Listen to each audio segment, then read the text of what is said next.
샬롬, 반갑습니다. 우리 서로 옆 사람과 인사 나누시죠. 반갑습니다.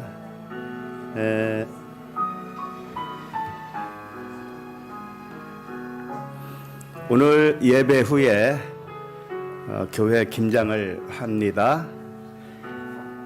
어제부터 미리 예비 작업을 해놨기 때문에 오늘은 좀 빨리 끝날 것 같아요.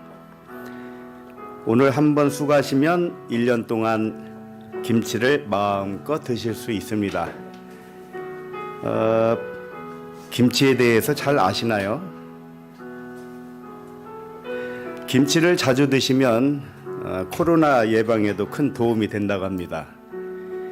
이 발효식품의 대표가 되는 김치는 세계 5대 슈퍼푸드로 선정되었다는 거 아십니까? 이 김치는 세계 5대 슈퍼푸드로 선정된 이유가 어디 있는가?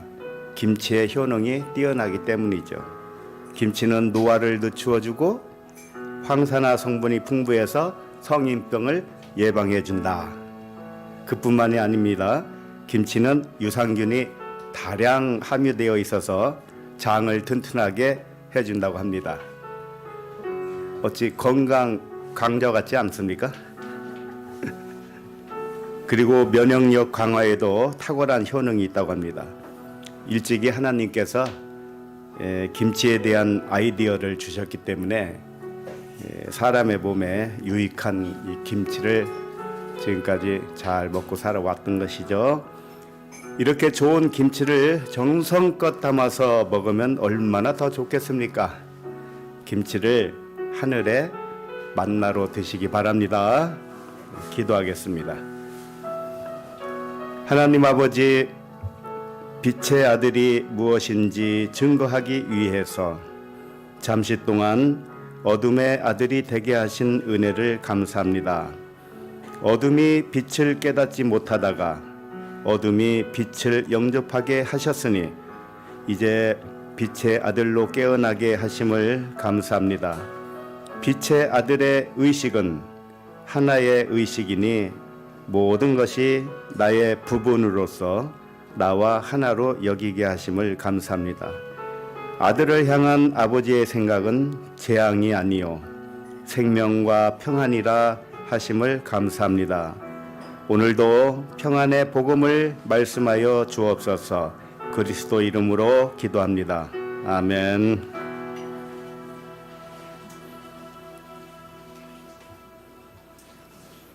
하나님 말씀은 사도행전 4장 32절로 37절입니다.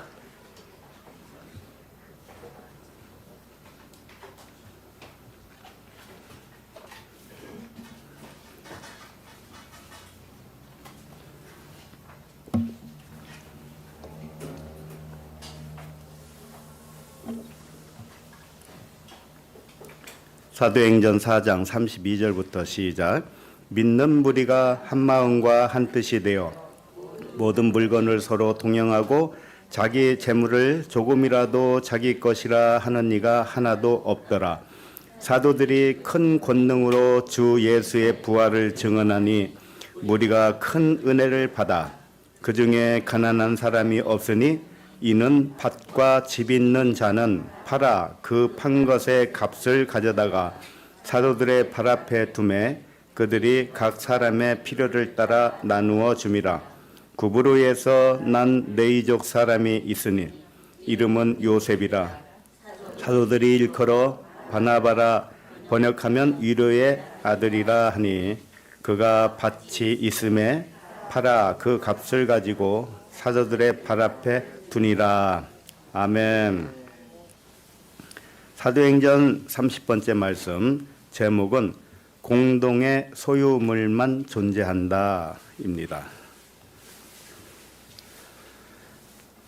공동의 소유물만 존재한다면 개인의 소유는 존재하지 않는다는 뜻이 되겠죠? 사람은 개인의 소유물을 인정하지요. 하나님의 생각은 공동의 소유물만 인정합니다. 그래서 하나님의 생각과 사람의 생각이 다른 것입니다. 사람은 욕심이 잉태하였기 때문에 그 욕심 때문에 개인의 소유를 주장하는 것입니다. 그러나 하나님은 모든 것이 하나이기 때문에 공동 소유만이 존재한다고 말씀하십니다. 사람의 생각은 개인의 소유가 많을수록 행복할 거라고 생각을 합니다. 맞죠? 그러나 하나님의 생각은 사람의 생각과 전혀 다릅니다. 사람이 행복하려면 개인의 소유는 부정해야 됩니다. 그리고 공동의 소유를 인정할 때 행복하다고 말씀을 하십니다. 여기에 동의가 되십니까? 평생 동안 개인 소유를 주장하면서 살아온 사람이 하루아침에 변하겠습니까? 그러나 오늘 말씀이 안식의 말씀이에요. 그런데 이 하나님의 생각을 흉내낸 사회가 있는데 공산주의죠. 사회주의.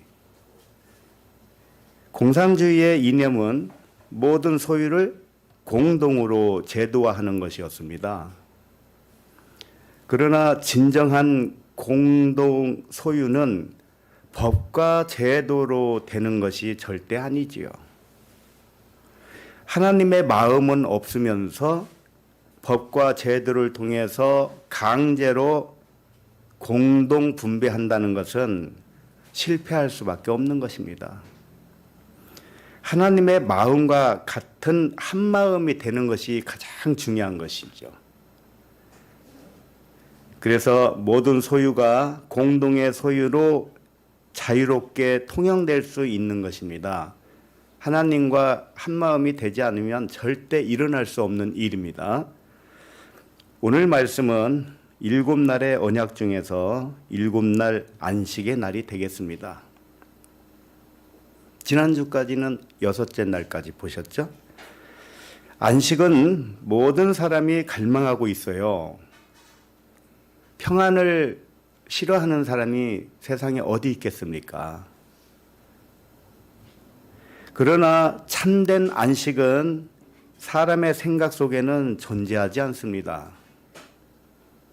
만약에 사람의 아이디어에서 나오는 평안을 진짜 평안이라고 한다면 하나님이 이런 말씀을 하실 리가 없지요. 성경 말씀도 필요가 없는 것입니다. 오직 하나님의 마음과 하나가 될 때 참된 안식이 찾아오는 것입니다. 오늘 말씀 제목은 공동의 소유물만 존재한다입니다. 제목 그대로 공동의 소유물만 존재한다는 아버지의 마음과 하나가 될 때 참된 안식을 누리게 된다는 말씀이에요. 오늘 제목이 좀 무겁게 다가옵니까? 네? 개인 소유는 없고 공동의 소유만 존재한다고 하니까 걱정되십니까? 아니에요? 걱정되시는 분 좀 손 좀 들어보세요. 일단 안심을 시켜드려야 되니까. 빼앗아가지 않으니까 염려하지 마세요. 자, 그럼 32절을 한 절 읽겠습니다. 시작. 믿는 무리가 한 마음과 한 뜻이 되어 모든 물건을 서로 통용하고 자기 재물을 조금이라도 자기 것이라 하는 이가 하나도 없더라. 네. 오늘 말씀 32절만 봐도 공동 소유가 개인 소유가 아니고 공동 소유만 존재한다. 그 말씀이잖아요. 자기 재물을 조금이라도 자기 것이라 하는 이가 하나도 없다고 그랬습니다. 제일 먼저 믿는 무리가 이렇게 되어 있죠. 이 믿는 무리라고 하는 뜻은 그리스도의 믿음으로 충만한 공동체라는 뜻입니다. 이 오합지졸이라고 하는 무리 그 단어가 아니에요. 그리스도의 믿음으로 충만한 성도들 이런 뜻이에요. 믿음은 그리스도의 다른 이름입니다. 믿음 하는데 믿음은 그리스도 자신을 의미하는 믿음을 말하는 거예요. 그리스도의 믿음이 충만했다는 뜻은 자신들의 이름이 그리스도와 하나라는 확신이 충만했다는 뜻이죠. 우리 자신들이 그리스도와 한 영이다. 우리의 이름이 그리스도라는 이름과 동일한 이름이다. 이 믿음이 충만했다는 것입니다. 그냥 말로만 믿고 이론으로만 믿은 게 아니고 이 믿음이 충만했어요. 발끝부터 머리끝까지 그 믿음으로 꽉 찼다는 겁니다. 이랬을 때 일어나는 것이 뭐냐? 공동 소유라는 것입니다. 그렇지 않고서는 공동 소유라는 개념은 생각지도 못합니다. 자신의 존재가 그리스도와 하나라는 믿음은 어떤 의식이 되느냐? 그 다음에 읽어보십시오. 한 마음과 한 뜻이 되어 이렇게 되어 있죠. 네, 그리스도의 믿음이 충만하면 한 마음과 한 뜻이 된다는 뜻입니다. 반대로 그리스도의 믿음이 충만하지 못하면 한 마음 한 뜻이 될 수 없다 이거죠. 모두가 그리스도 안에서 하나라는 의식이 되었다는 이런 뜻이죠. 한 마음과 한 뜻이 되어가. 이것은 자신이 그리스도와 하나라는 믿음이 있다면 분리의 의식이 사라졌다는 뜻입니다. 분리의식이 뭡니까? 하나님과 나를 분리하고 나와 이웃을 분리하고 나와 이 세상 모든 것과 분리를 합니다. 그러나 그리스도의 믿음이 충만하면 모든 것이 하나로 믿어집니다. 우주 만물과 내가 하나라는 거 믿어져요. 아버지와 내가 하나라는 걸 믿어져요. 이웃과 내가 하나라는 걸 믿어져요. 이것이 그리스도로서 통일된 마음이지요.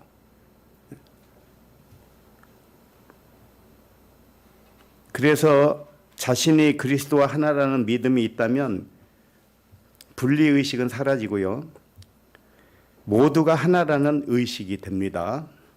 이것을 한 마음 한 뜻이 되었다고 했는데 더 정확하게 말하면 이 한 마음, 이 칼디아라는 단어이고 그 다음에 한 뜻, 이 뜻이 푸시케예요. 그러니까 뜻이 아니고 혼입니다. 혼.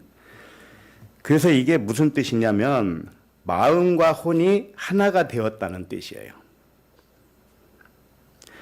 그리스도의 믿음을 가진 그 마음, 그리스도의 믿음으로 충만한 그 마음, 하나의 의식이 충만한 그 마음, 그 마음과 육신의 혼이 하나가 되었다는 뜻이에요. 그러니까 우리 내면에 이제 갈등이 사라졌다. 두 마음이 사라졌다. 오직 하나의 의식만을 가지게 되었다. 이것이 그리스도의 믿음으로 충만한 상태입니다. 이와 같이 나와 남이 그리스도 안에서 하나라는 의식을 가지면 당연히 나의 소유물과 남의 소유물도 하나라는 의식을 가지게 되겠지요. 나와 남이 하나라면 나의 소유물과 남의 소유물도 하나잖아요. 맞아요? 부부가 하나라고 그러잖아요. 부부가 하나인데 각각 호주머니를 다르게 차고 있으면 어떻게 해요? 진정한 하나라고 볼 수 없는 것입니다. 하나면 소유물까지 하나이지요. 안 그래요? 만약에 예를 들어서 우리 각 사람이 왼쪽 주머니와 오른쪽 주머니가 있어요. 왼쪽 주머니에는 10,000원짜리 하나가 있습니다. 오른쪽 주머니에는 10만 원이 들어있어요. 자, 그러면 왼쪽 주머니와 오른쪽 주머니는 개인의 소유입니까? 공동의 소유입니까? 왼쪽 주머니에 10,000원은 왼쪽 주머니의 소유입니까? 왼쪽이나 오른쪽이나 나잖아요. 나 하나잖아요. 그와 같이 개념을 좀 다르게 가져야 돼요. 우리가 가진 소유는 내 것이 아니고 모두의 것이에요. 모두의 것. 왜? 모두와 내가 하나니까요. 이 하나의 의식이 되지 않으면 모든 것이 분리예요. 모든 것이 깨져 있는 겁니다. 그걸 죄라고 하는 겁니다. 당연히 나의 소유물과 남의 소유물도 하나라는 의식을 가지게 되어요. 그래서 오늘 말씀에 그 공동체의 성도들이 전부 자기의 소유를 자기 개인의 것이라고 주장을 하지 않고 전부 사도들 앞에 팔아서 가져왔다는 거잖아요. 그래서 공동의 소유로 만들었다는 거죠. 이와 같은 일은 흉내낼 수는 없습니다. 지금 이 말씀이 우리에게 주는 시사가 뭐냐? 당신의 마음이 이와 같이 변해야 된다는 거예요. 실제로 우리 교회에 개인의 소유를 팔아서 다 가져와서 공동체 생활하자 이렇게 하자는 말이 아니란 말이에요. 절대로. 빼앗아갈 수 있는 사람도 없어요. 달라고 할 사람도 없으니 걱정하지 마세요. 그러나 의식이 변화라는 거예요. 의식이. 하나의 의식을 갖지 않으면 그것이 죄라는 겁니다. 나누고 안 나누고는 그 둘째 얘기예요. 두 번째 얘기고 마음이 문제란 말이에요. 마음이. 아직 그런 의식이 없다면 아직 그리스도의 믿음이 없는 것입니다. 믿음 좋다, 믿음 있다 이야기들은 많이 합니다. 그러나 물질관을 보면 그 믿음의 척도가 드러나게 되어 있어요. 그 다음에 계속 읽어봅니다. 모든 물건을 서로 통용하고 이렇게 되어 있죠. 모든 물건을 공동의 것으로 의식했다는 뜻입니다. 이 서로 통용했다고 하는 것은 공동으로 의식했다라는 뜻이에요. 공동의 소유로.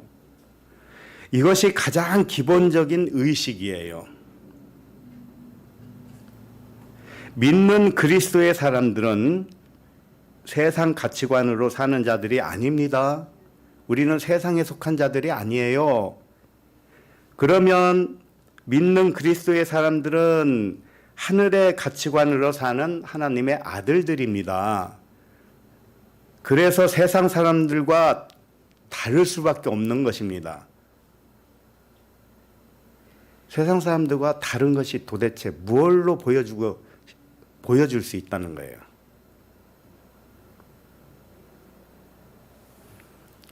그 다음에 더 읽어봅니다. 자기 재물을 조금이라도 자기 것이라 하는 이가 하나도 없더라. 이 믿음의 사람들이 어떤 마음이 되었길래 자기 것이라 주장할 만한 재물이 하나도 없다고 고백할 수 있겠습니까? 도대체 어떤 마음이길래? 왜냐하면 거기 계속 보시면 모든 재물과 물건은 자기 개인의 것은 인정받을 수 없음을 알았기 때문에 그래요. 모든 소유물은 오직 공동의 것이라고 믿었기 때문에 자기 소유를 주장하지 않았던 것입니다.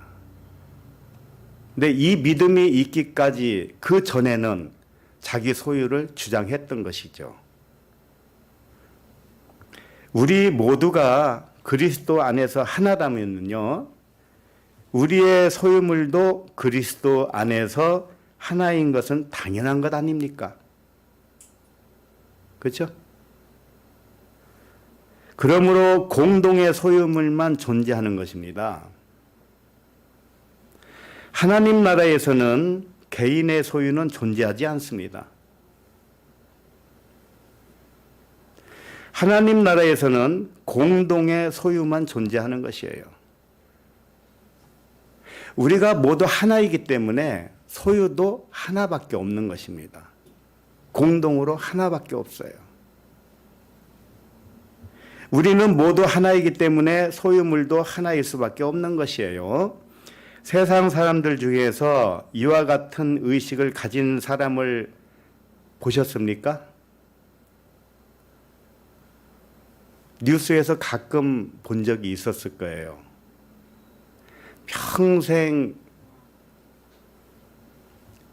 재물을 모아서 어떤 할머니가 수십억의 재산을 가진 분이 이제 죽음의 문턱을 넘어가면서 사회에 환원을 시킵니다.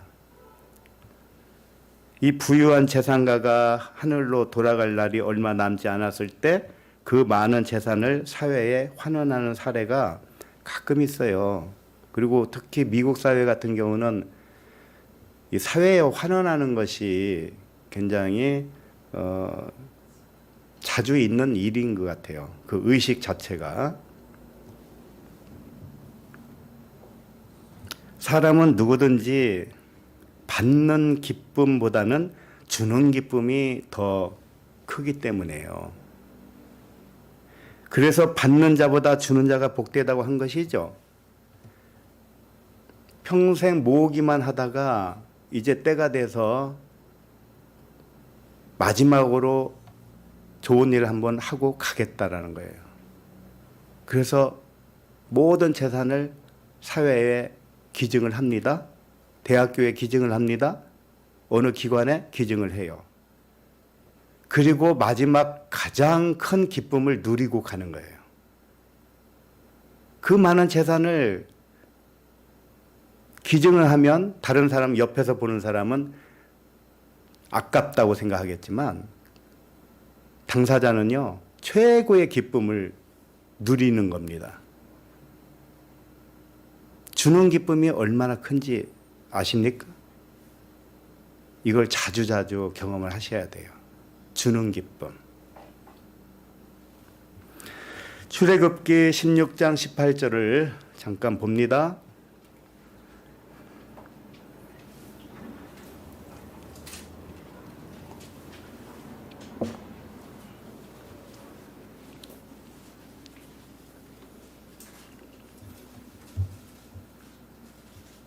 출애굽기 16장 18절.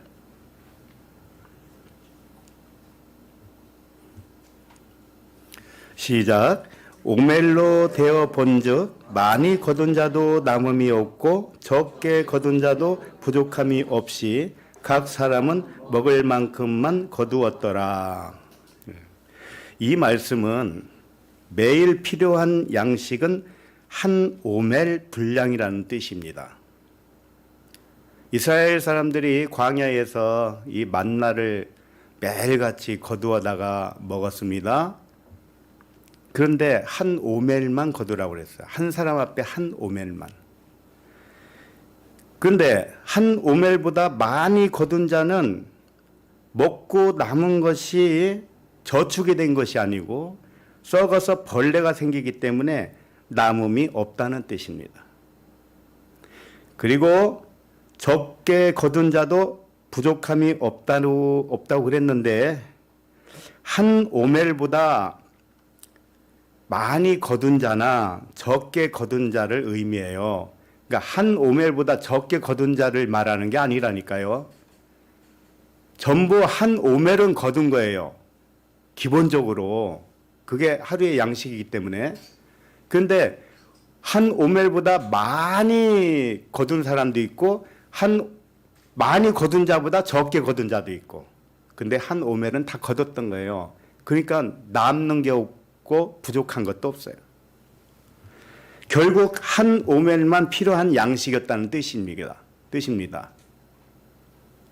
자, 그러면 오멜은 무엇을 의미했는가? 아마르를 의미했다고 그랬습니다. 출애굽기에 이미 말씀드린 바가 있어요. 이 아마르는 깨달은 진리의 말씀을 의미해요. 그래서 하나님 아들들에게 필요한 참된 소유물은 깨달은 진리의 말씀뿐이라는 뜻이에요. 그러므로 소유의 많고 적음은 남지도 않고 부족하지도 않습니다. 오직 필요한 소유물은 깨달은 영과 진리의 말씀뿐이라는 거예요. 그게 진짜 소유물이라는 겁니다. 물질의 소유는 진짜 소유물이 아니고 다만 영과 진리의 마음을 표현할 수 있는 도구일 뿐입니다. 물질을 어떤 의식으로 대하는가를 통해서 그 마음을 알 수 있는 것입니다. 누구든지 말씀으로 돌아갈 때는 보이는 물질은 다 버리게 되어요. 제 말이 틀렸나요? 그리고 돌아갈 때는 무엇으로 돌아가느냐? 영과 진리로만 돌아가는 것입니다. 말씀으로만 돌아가는 것입니다. 그러니까 남는 것은 뭐예요? 영과 진리의 말씀밖에 없다는 겁니다. 그러니까 나머지는 다 가짜라는 거죠. 가짜. 근데 가짜를 가지고 내 소유, 네 소유 할 수가 있나요? 내 소유라고 해도 그건 가짜요. 공동의 소유라고 해도 그것은 사실 가짜예요. 그것도. 그러므로 모든 소유물은 자기 개인의 것은 없는 것입니다. 모두 하나이기 때문에 하나의 공동의 소유만 있을 뿐이에요. 이 물질은 영과 진리의 말씀에 대한 그림자예요. 모형과 그림자. 그렇기 때문에 거기에 매달리지 마세요. 생명을 거기에 두지 마시란 말이에요. 물질에. 옛말에도 이런 말이 있죠. 돈을 쫓아가면 그 다음에 뭐예요? 돈을 쫓아가면 돈이 도망가요. 도망가. 그렇게 되어 있어요. 그러니 욕심을 버리시기 바랍니다. 욕심을.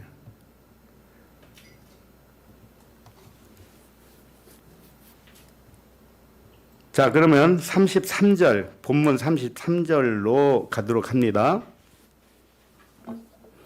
시작. 사도들이 큰 권능으로 주 예수의 부활을 증언하니 무리가 큰 은혜를 받아. 주 예수의 부활을 증언했다는 뜻은 빚진 것을 갚았다는 뜻이에요. 사도들이 큰 권능으로 주 예수의 부활을 증언했다고 이렇게 돼 있죠. 증언하니 했다, 이것이 뭐냐? 빚을 갚았다, 이런 뜻이란 말이죠. 빚은 무슨 빚만 있다고 그랬어요? 사랑의 빚이죠. 사도들은 복음을 받을 자에게 사랑의 빚을 갚아야 했습니다. 우리도 마찬가지입니다. 복음을 이제 들어서 깨달았으면 누군가에게 빚을 갚아야 돼요. 그것은 진짜 복음을 전해주는 것이죠. 그러면 사랑의 빚은 무엇인가? 여기 말씀에 의하면 주 예수의 부활을 증언하는 일입니다. 주 예수의 부활을 증언하는 것이 사랑의 빚을 갚는 거라는 뜻이에요. 예수의 부활을 넘겨주는 일, 이런 것이죠. 이것이 사랑의 빚을 갚는 것이다. 이런 말씀입니다. 자, 그러면 부활을 증언하니 했다, 이게 아페디둔이라는 단어이고요. 말씀드린 대로 빚을 갚는다, 이런 뜻이에요. 예수의 부활로 빚을 갚는다는 뜻이죠. 자, 그러면 단순히 예수님이 죽음에서 부활했다는 소식을 증언한다는 뜻일까요?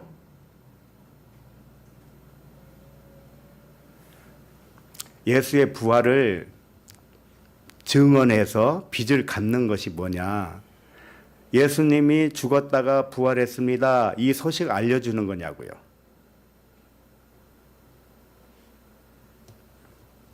만약에 그런 단순한 소식을 전하는 것을 빚을 갚는다는 표현을 쓸 필요가 없을 것이에요. 맞잖아요. 예수님이 죽음에서 부활하셨다. 그게 얼마나 감동이 됩니까? 아, 예수님이야 뭐 하나님이시니까 죽었다가 부활하는 것이지. 나하고 무슨 상관이지?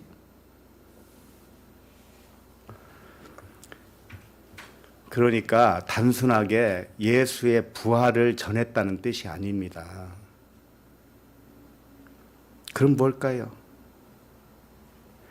예수의 부활로 빚을 갚았다는 뜻이에요. 복음을 듣는 그들 자신이, 사도들에게 복음을 듣는 그 성도들 자신이 예수로서 부활하도록 빚을 갚았다는 의미입니다. 다시 말할게요. 복음을 듣는 자들이 그들 자신의 이름이 예수와 동일하다는 걸 가르쳐 주고, 당신이 허물과 죄로 죽었는데 이제 이 복음을 듣고 예수 그리스도와 이름이 동일하다는 이 믿음으로 다시 살아났어요. 이걸 가르쳐 주는 거란 말이에요. 이게 빚을 갚는 거예요. 그렇게 믿음의 역사를 일으키기 위해서 사도들이 큰 권능으로 증언하였다고 했습니다. 큰 권능으로 증언했다는 거예요. 큰 권능이 아니고서는 그 빚을 갚을 수가 없다는 것이죠. 사도들의 큰 권능이 무엇이겠습니까? 1번, 사도들의 목소리가 컸다. 2번, 썩은 이빨을 아말금으로 만들었다. 뭐 그런 건가요?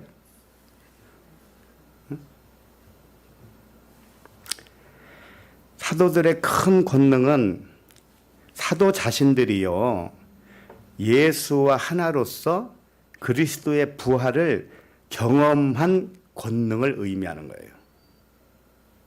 사도 자신들이 이 영적 경험을 했다는 겁니다. 그렇기 때문에 권능이 나오는 거예요. 큰 권능이 나오는 겁니다. 경험하지 않고 증언하는 것은 능력이 나타나지 않습니다. 반드시 자기 내면에서 예수로 죽고 그리스도로 살아나는 실제가 있어야 사랑의 빚을 갚을 수가 있는 것입니다. 이론 가지고 되는 게 아닙니다. 지식 가지고 되는 게 아니에요. 사도들은 분명하게 자기 내면에서 이와 같은 실제의 권능으로 복음을 전했던 것입니다. 이럴 때 듣는 자들이 내면에 지진이 일어났던 것이에요. 그래서 그 사도들의 증언을 받은 성도들이 큰 은혜를 받았다고 기록하고 있지요. 큰 은혜를 받았다. 사도들이 큰 은혜를 받은 그 성도들이 큰 은혜를 받은 결과로 어떤 일이 일어났습니까? 이제 그 다음부터 기록한 말씀을 읽어보면 알지요. 분명하게 말씀드리지만 오늘 말씀은 안식의 말씀이에요.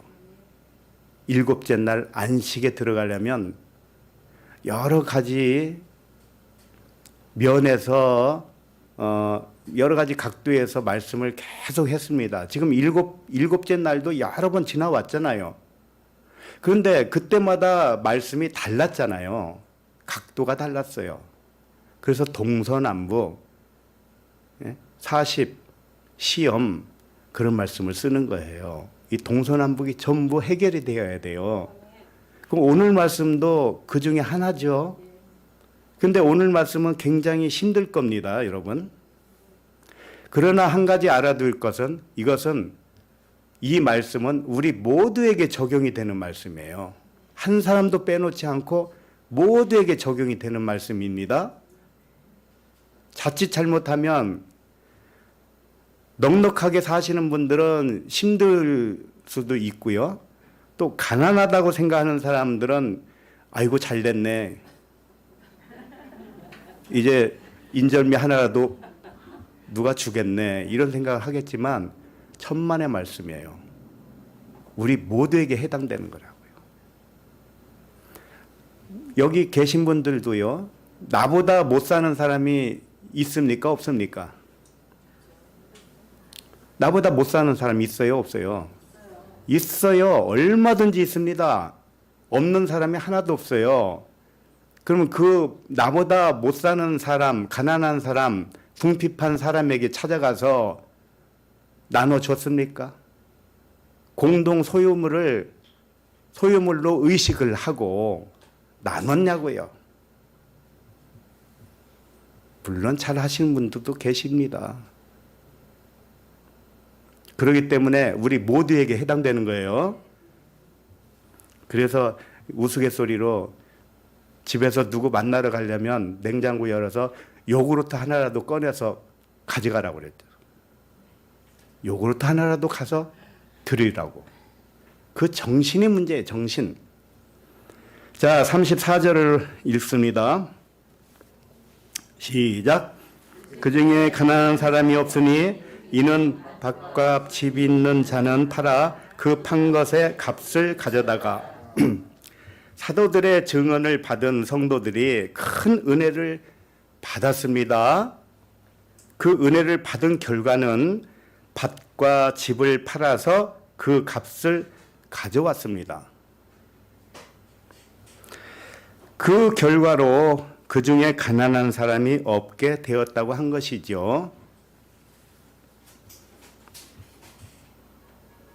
이와 같이 엄청난 행동으로 이어지게 한 원동력이 무엇입니까? 그것은 자신이 예수로서 부활의 은혜를 크게 받았기 때문입니다. 은혜를 크게 받지 않고서는 이런 행동이 나올 수가 없는 것입니다.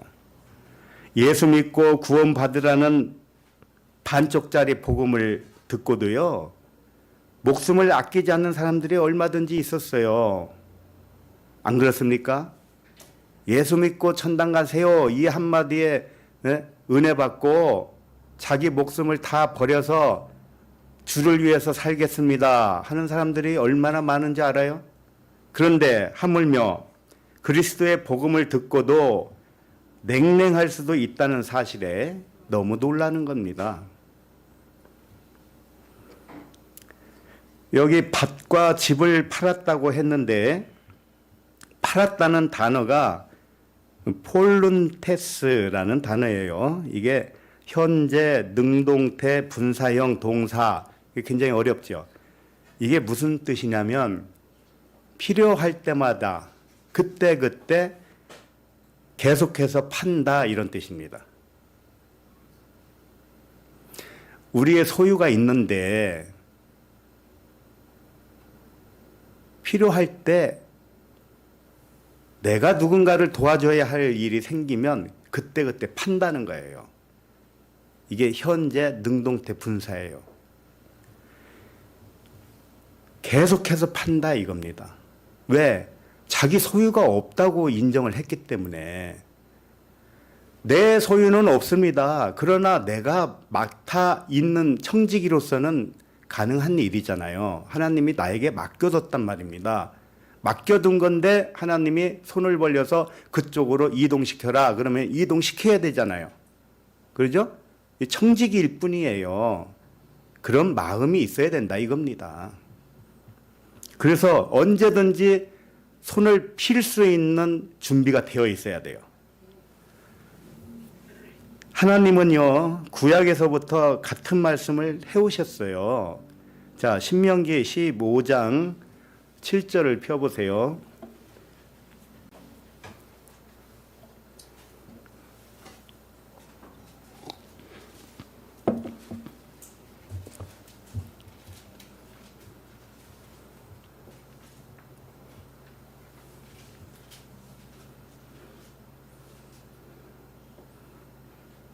신명기 15장 7절 시작. 내 하나님 여호와께서 내게 주신 땅 어느 성읍에서든지 가난한 형제가 너와 함께 거주하거든 그 가난한 형제에게 내 마음을 완악하게 하지 말며 내 손을 움켜쥐지 말고. 누구든지 자신이 살고 있는 지역이나 아는 형제가 너와 함께 거주하거든. 이게 뭐냐면 하늘나라에 거주하거든 이런 뜻이에요. 그러니까 믿음의 형제가 옆에 있거든 이런 뜻이에요. 함께 하늘에 거주하는 그 형제를 도와줄 마음이 없으면 완악한 것이라는 말씀입니다. 그리고 재물을 놓지 않으려고 손을 움켜쥐지 말라 이런 거예요. 손을 움켜쥐지 말라는 얘기는 도와줄 마음이 없기 때문에 움켜졌다는 거예요. 뺏기지 않으려고, 주지 않으려고. 그 다음에 8절을 읽습니다. 시작. 반드시 내 손을 그에게 펴서 그에게 필요한 대로 쓸 것을 넉넉히 구워주라. 가난한 형제에게 손을 펴서 필요한 것을 넉넉히 구워주라고 했습니다. 그런데 구워주라고 하면 다시 받으라는 뜻이 되죠. 그렇잖아요. 빌려주면 다시 돌려받는 거죠. 근데 하나님이 뭐라고 그래 지금? 빌려주라, 구워주라 그러는 거예요. 다시 받을 수 있다는 얘기잖아요. 그런데 하나님의 속마음은 그게 아니에요. 구워주고 받지 말라는 뜻이에요. 왜 그런가? 구워주면 다시 받으라는 뜻이 된 것 같지만 하나님의 생각은 그것이 아니에요. 구워주어도요, 희년에는 구워진 돈이 무효 처리가 됩니다. 희년 제도가 있었잖아요. 안식년. 그러므로 구워주라고 하셨지만 그냥 주라는 뜻이 숨어 있는 것입니다. 무슨 말씀인지 알겠죠? 사람의 마음을 하나님은 너무나 잘 알고 있어요. 자, 9절을 또 읽어봅니다. 9절 시작. 삼가 너는 마음에 악한 생각을 품지 말라. 곧 이르기를 일곱째 해 면제년이 가까이 왔다 하고 내 궁핍한 형제를 악한 눈으로 바라보며 아무것도 주지 아니하면 그가 너를 여호와께 호소하리니 그것이 내게 죄가 되리라. 이게 무슨 말씀입니까?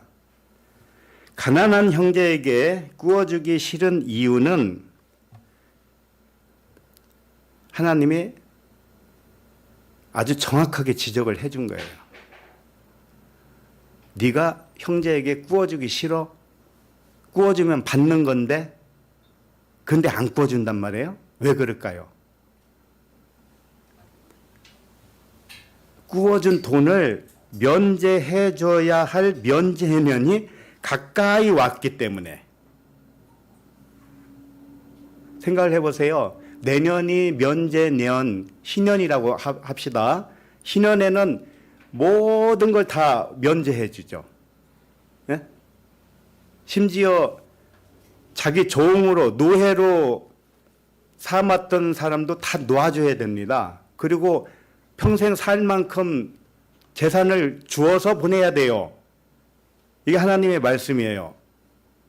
그런데 내년이면 희년인데 올해 돈을 빌려줬어요. 그러면 1년 후까지 못 갚으면, 못 받아내면 어떻게 돼요? 다 무효 처리가 되잖아요. 그러니까 안 빌려준 겁니다. 안 빌려준 거예요. 그래서 하나님이 뭐라고 한 거예요? 그걸 악하다고 한 거죠. 구워준 돈을 면제해줘야 할 면제년이 가까이 왔으니 지금 빌려주면 돌려받기는 틀렸잖아. 이런 생각을 했다는 겁니다. 이런 생각 때문에 구워주지 않았다는 말씀이고요. 이와 같은 마음이 형제를 악한 눈으로 바라보는 것이다. 이렇게 말씀을 하셨습니다. 그리고 그 가난한 형제가 하나님께 호소하면 그것이 너에게 죄가 된다. 이런 말씀이죠. 자, 지금 우리가 살고 있는 이 시대에 지금은 면제년, 그러니까 희년 제도가 없지요. 그렇잖아요. 그러니까 누군가에게 돈을 구워주면 언제든지 받을 수 있죠. 유효 기간이 없습니다. 맞지요? 네? 10년이에요? 아, 그래요? 아, 10년 지나면 안 받을 수도 있군요. 아, 그래요?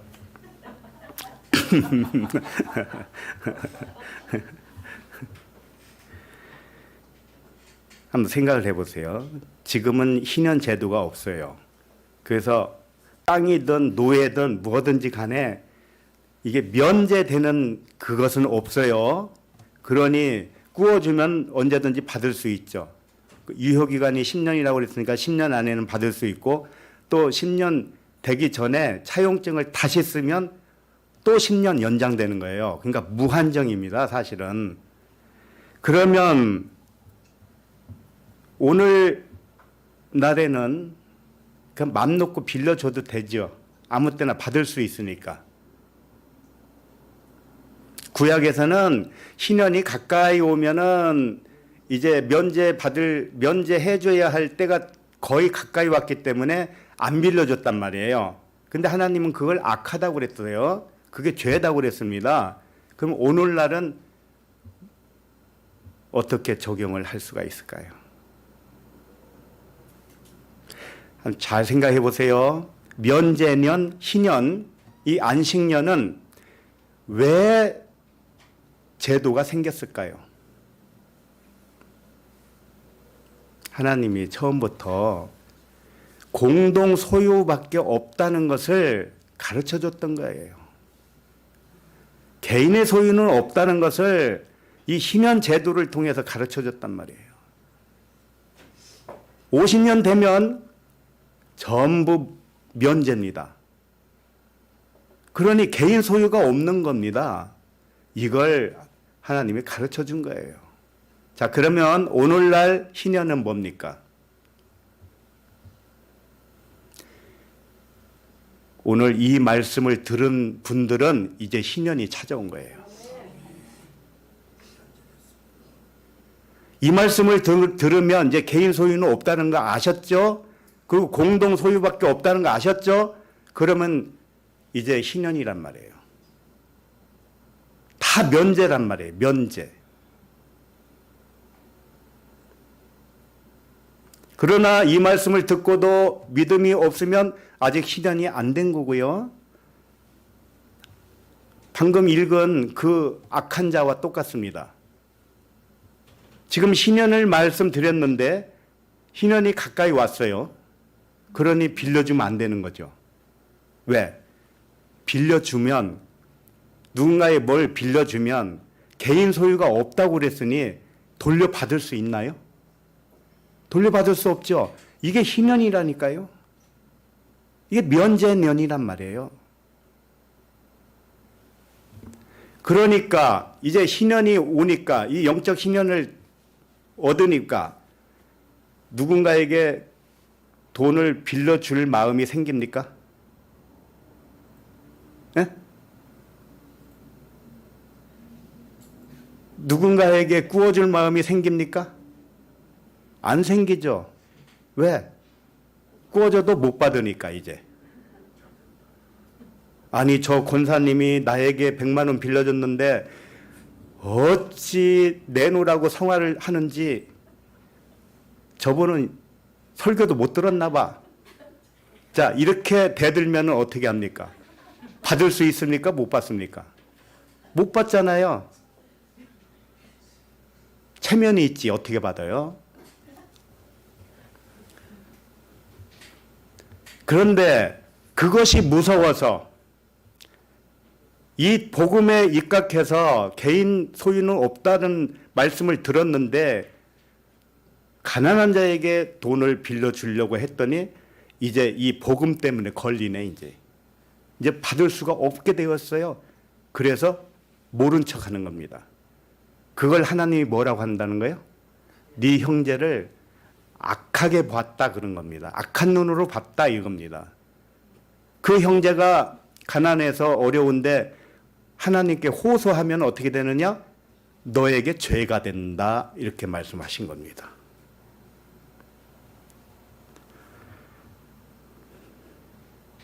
그러니까 오늘 말씀이 그것을 선포하고 있는 것입니다. 이 선포의 말씀이 싫은 사람은 구워주기를 싫어할 것이고요. 구워준다고 해도 안식년에서는 개인의 소유를 인정하지 않고 공동의 소유만 인정하기 때문에 싫은 거예요. 구워줘도 돌려받을 길이 없으니 빌려주지 말자 이렇게 하는 것이죠. 혹시 급한 돈이 필요하시면 말씀하세요. 제가 힘껏 도와드리리라.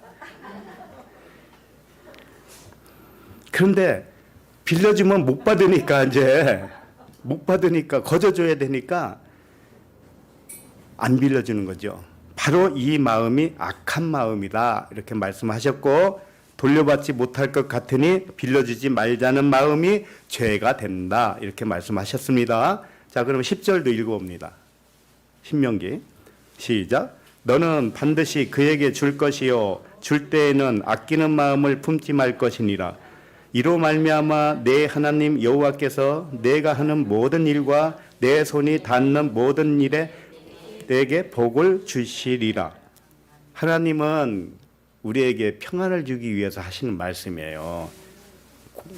곤란하게 만들려고 하시는 말씀이 아니라는 거예요.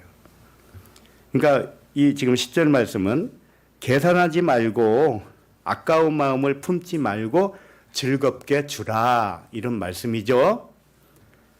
그리하면 네가 하는 모든 일에 하나님이 복을 줄 것이다. 이 약속까지 같이 있는 겁니다. 그렇기 때문에 하나님의 말씀대로 하면 부도나는 것이 없어요. 하나님 말씀은 부도가 없어요. 그 말씀대로 따르지 않아서 문제지. 자, 11절도 읽습니다. 시작. 땅에는 언제든지 가난한 자가 그치지 아니하겠으며 내가 내게 명령하여 이르노니 너는 반드시 내 땅 안에 내 형제 중 곤란한 자와 궁핍한 자에게 내 손을 펼지니라. 땅에는 자신의 형편보다 가난하고 곤란하고 궁핍한 형제가 얼마든지 있습니다. 너희는 그들에게 손을 펴서 도와주라 그랬던 거고요. 이 명령은 소유가 많은 자에게만 하신 말씀이 아닙니다. 상대적으로 가난한 자에게 손을 펴라는 뜻이에요. 우리 주위에는 나보다 더 절실하게 필요로 하는 사람은 얼마든지 있어요. 그들에게 도와주라는 거예요. 자, 근데 어떤 사람은 그래요. 내가 아는 형제에게 좀 곤란한 것 같아서 내가 도와드렸는데요. 근데 누가 또 나는 누가 도와줄라나? 나보다 잘 사는 사람들이 얼마든지 있는데 그 사람들은 왜 나를 돌아보지 않지? 이제 이런 생각이 또 빠져요. 우리는 그렇게 생각하면 안 돼요. 내가 필요로 하는 사람을 목격하면 그때그때 손을 펴서 도와주는 일, 그것만 하면 돼요. 그러면 나머지는 누가 알아서 해준다? 하나님이. 그러니까 주라 그러는 거야. 주라. 주면 후히 주고 눌러서 흔들어 넘치도록 주겠다 그랬잖아요. 이 말씀을 믿으시기 바랍니다. 그래서 주는 자가 복이 있는 거예요. 천국은 주는 것으로 받는 겁니다. 주어야 받아요. 왜? 주면 누구에게 줬기 때문에? 나에게 준 겁니다. 나에게 줬기 때문에 돌아올 때는 2배로 돌아와요. 그걸 좀 아셔야 됩니다. 자, 그러면 본문 말씀으로 돌아옵니다. 35절을 읽습니다. 시작. 사도들의 발 앞에 두매 그들이 각 사람의 필요를 따라 나누어 줌이라. 이제 밭과 집을 다 소유를 팔아서 사도들의 발 앞에 두매 그들이 각 사람의 필요를 따라 나누어 줬다. 그런 말씀이에요. 이 큰 은혜를 받은 성도들이 자기 소유를 다 팔았어요. 그리고 그 값을 사도들의 발 앞에 두었다. 그리고 사도들은 각 사람의 필요를 따라 나누어 주었다. 이런 말씀이 되겠습니다. 그런데 사도들의 발 앞에 두었다 이렇게 표현했는데 이게 무슨 뜻일까요? 사도들의 발 앞에 두었다. 이게 무슨 뜻인지 모르니까 주석가들이 뭐라는 줄 알아요? 그 당시 사도들이 강대성 높은 곳에 있었으니 그 발 아래에 소유를 판 값을 거기다 놓았지. 그래서 발 앞에 있었다. 그렇게 표현하더라고요. 네?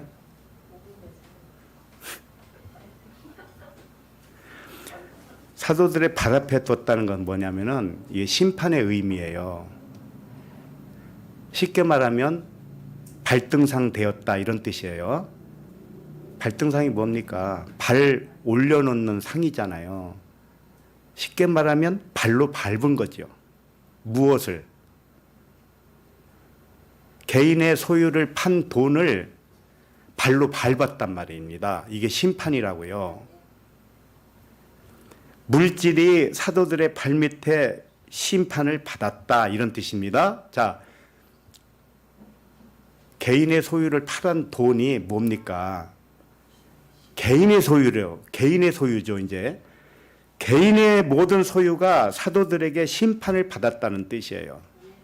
사도들이 전한 복음에 의하여 개인의 소유물이 공동의 소유물로 변화를 받았다 이런 뜻입니다. 개인의 소유물은 심판을 받고 공동의 소유물로 일어났다, 세워졌다, 살아났다 이런 뜻입니다. 지금 이 똑같은 현상이 지금 이 순간에 생기고 있는 것입니다. 사도들이 전한 복음이 발이에요. 발. 복음의 발. 제가 지금 이 드리는 복음의 말씀이 발입니다. 이 발로 심판을 해요. 무엇을요? 개인의 소유물이다라고 생각했던 그 생각을 지금 심판하고 있단 말입니다. 심판을 받았을 때 아멘 하지 않으면 악한 것입니다. 또 광야를 또 돌아야 됩니다. 그 땡볕에 힘든 광야를 또 돌아야 돼요.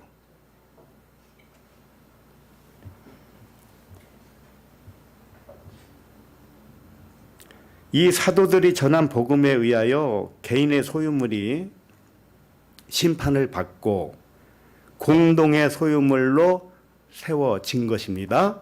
그리고 각 사람의 필요를 따라 나누어 주었던 것입니다.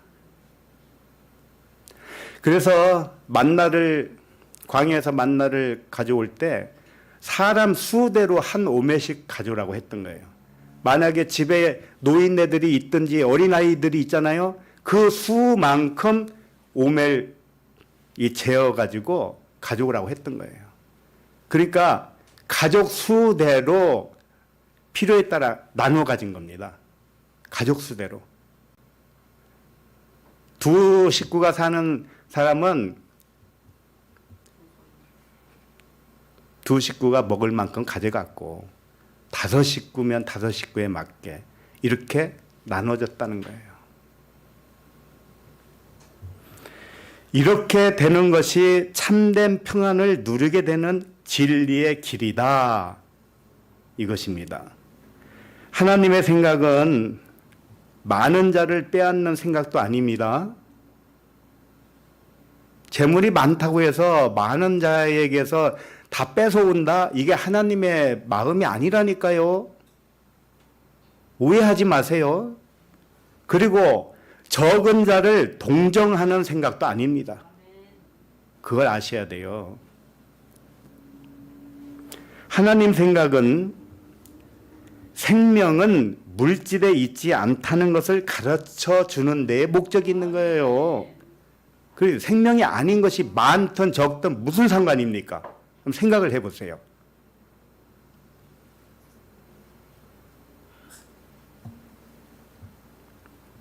참된 소유는 영과 진리의 말씀이라는 이 진실을 가르쳐 주는 데에 목적이 있는 것입니다.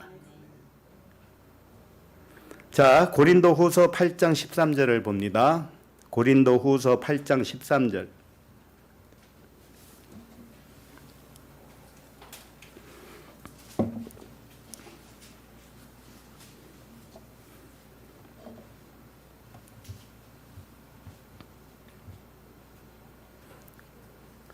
고린도후서 8장 13 시작. 이는 다른 사람들은 평안하게 하고 너희는 공고하게 하려는 것이 아니요 균등하게 하려 함이니. 개인의 소유는 없는 것이고요, 공동의 소유만 있으니 모든 소유를 공동으로 하고 각 사람의 필요에 따라 나눠주라고 했습니다. 그러면 이런 생각을 가져요.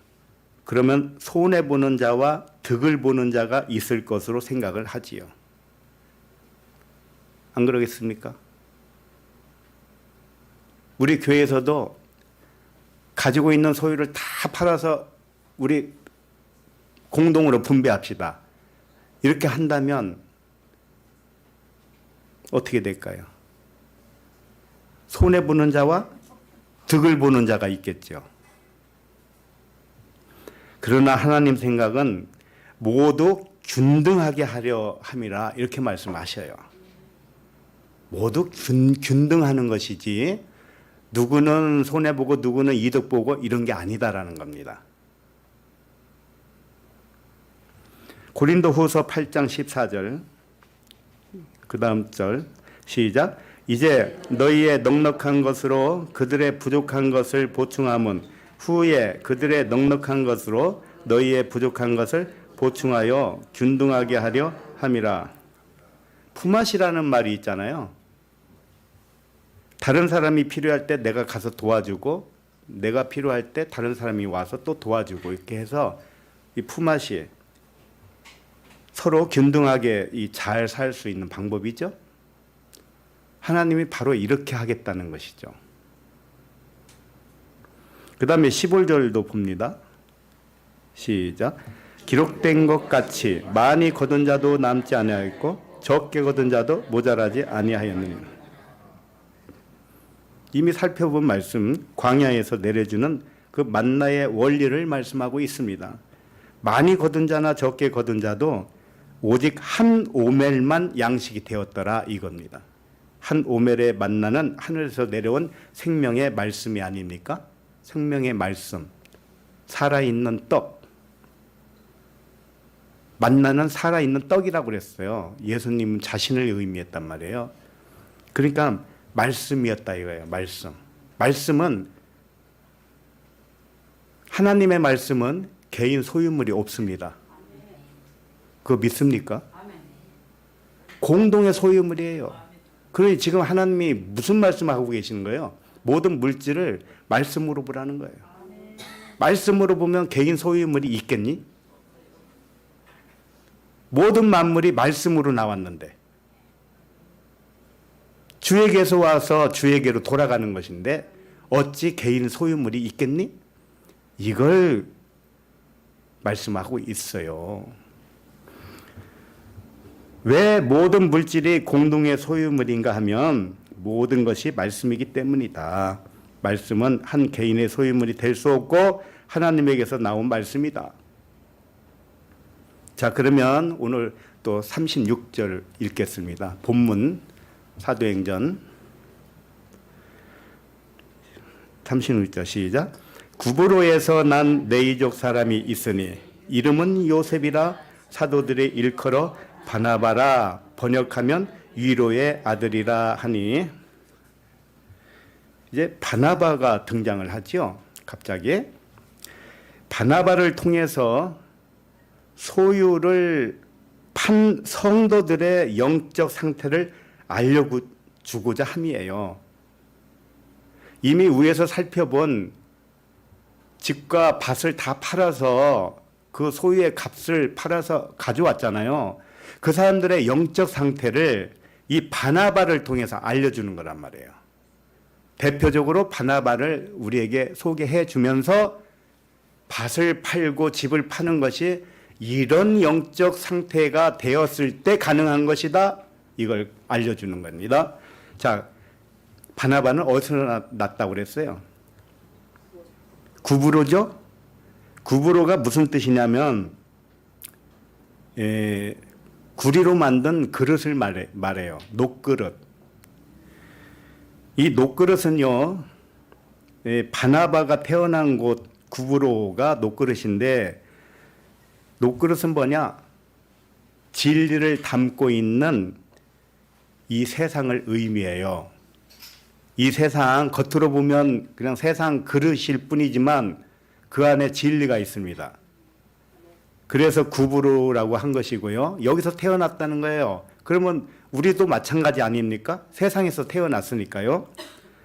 근데 태어났더니 네이족 사람이라는 겁니다. 네이족 사람. 이 네이족 사람이라는 것은 혈통에 속한 제사장이라는 뜻이에요. 율법을 진리로 깨닫지 못한 육에 속한 사람, 이게 네이족입니다. 그 다음에 또 뭐가 있어요? 요셉이죠. 이름이 요셉이죠. 요셉은 뜻이 뭐예요? 그가 더할 것이다, 이런 뜻입니다. 그가 더할 것이다. 그러면 바나바가 더할 것이다, 이런 뜻이겠죠? 자, 그러면 요셉은 무엇을 의미하냐면 예수를 의미해요. 그래서 예수가 더해요. 더하면은 뭐가 되느냐? 그리스도가 되죠. 그래서 요셉은 예수를 의미한다면 바나바 있죠. 바나바. 바나바는 위로의 아들이라고 그랬습니다. 그러니까 위로의 아들 누굽니까? 그리스도를 의미하죠. 그리스도. 요셉은 예수라면 바나바는 그리스도를 의미한단 말이에요. 다시 정리를 하면 구브로는 세상을 의미하고요. 네이족은 혈통을 의미하고요. 요셉은 예수 또는 율법을 의미하고요. 바나바는 그리스도를 의미합니다. 이렇게 네 가지 40의 시험을 받아서 결국은 바나바가 된 거예요. 바나바가 되니까 어떻게 했다는 겁니까? 자기의 소유를 다 팔아서 사도들 앞에 가져왔다는 거예요. 개인 소유는 떠나가고 공동의 소유의 의식만 남았다, 이런 뜻입니다. 광야 40을 지나서 그리스도로 완성된 자를 바나바를 통해서 설명하고 있는 것입니다. 그러니까 바나바와 똑같은 영성을 가진 자들이 오늘 등장하는 성도들이란 말이에요. 예.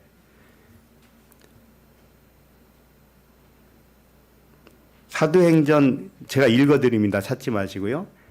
사도행전 11장 24절에 보면 바나바는 착한 사람이요 성령과 믿음이 충만한 사람이라 이에 큰 무리가 주께 더하여 지더라, 이렇게 되어 있어요. 바나바가 요셉이잖아요. 요셉인데 요셉은 그가 더할 것이다 라는 뜻이에요. 그러니까는 바나바가 착한 사람이고 성령 충만하니까 큰 무리가 주께 더하여졌다고 그러잖아요. 바나바는 주께 더하게 해주는 자예요. 우리들이 다 그래야 되는 것입니다.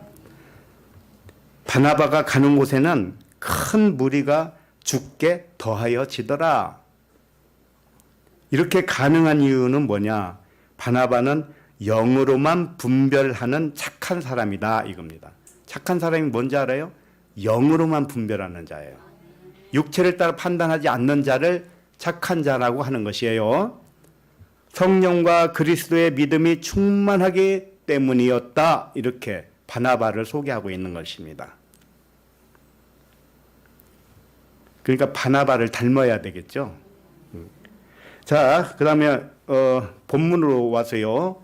37절 마지막 절 읽습니다. 시작. 그가 밭이 있음에 팔아 그 값을 가지고 사도들의 발 앞에 두니라.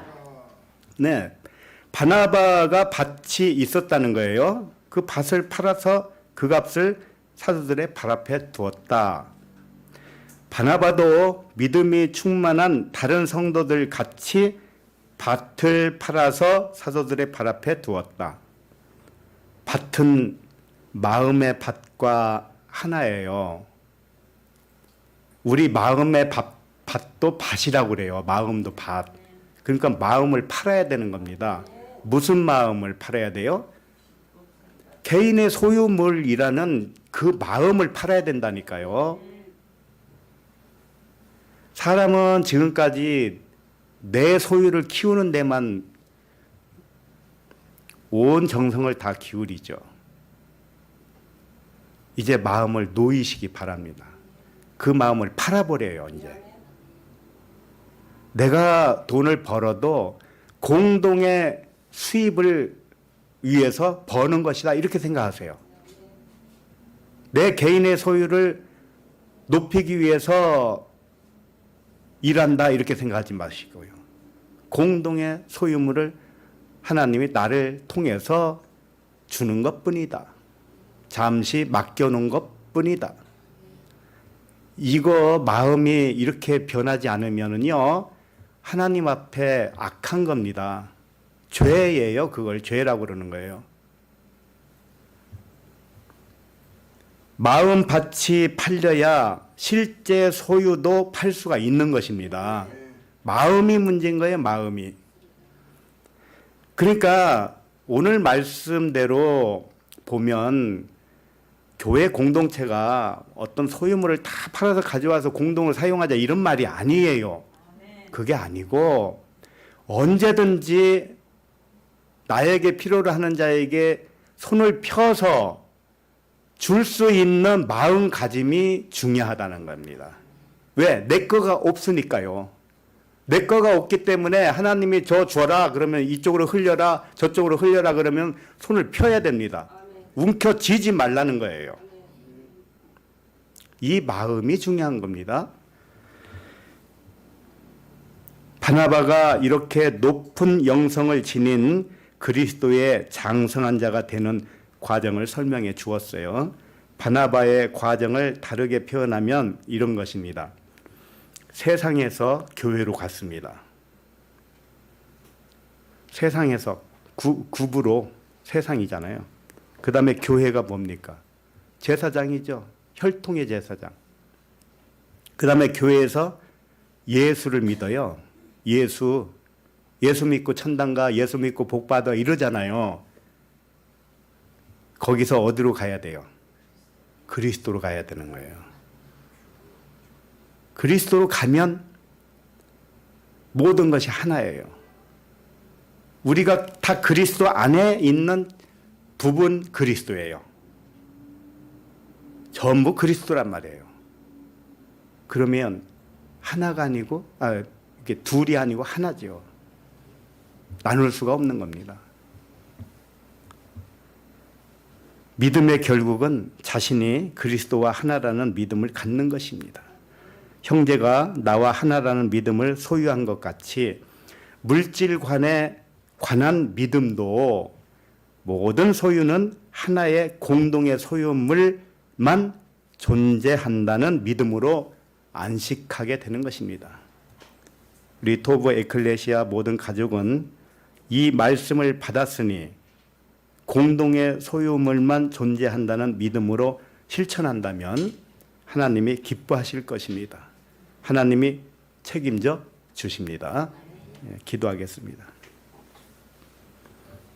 하나님 아버지, 오늘 말씀을 통해서 하늘의 실상을 또 하나 알려주심을 감사합니다. 우리가 소유할 참된 것은 영과 진리의 말씀인 줄로 믿습니다. 말씀 외에 다른 것은 없으니 모든 물질도 말씀으로 볼 수 있게 하여 주옵소서. 말씀은 아버지가 주시는 공동 소유물이니 개인의 소유물은 존재하지 않으며 공동의 소유물만 존재함을 감사드립니다. 잘못된 물질관을 모두 팔아버리게 하시고 아무도 자기 것이라 주장하지 않게 하시고 각 사람의 필요에 따라 공급하기를 기뻐하는 우리 모두가 되게 하여 주옵소서. 감사드리며 그리스도 이름으로 기도합니다. 아멘.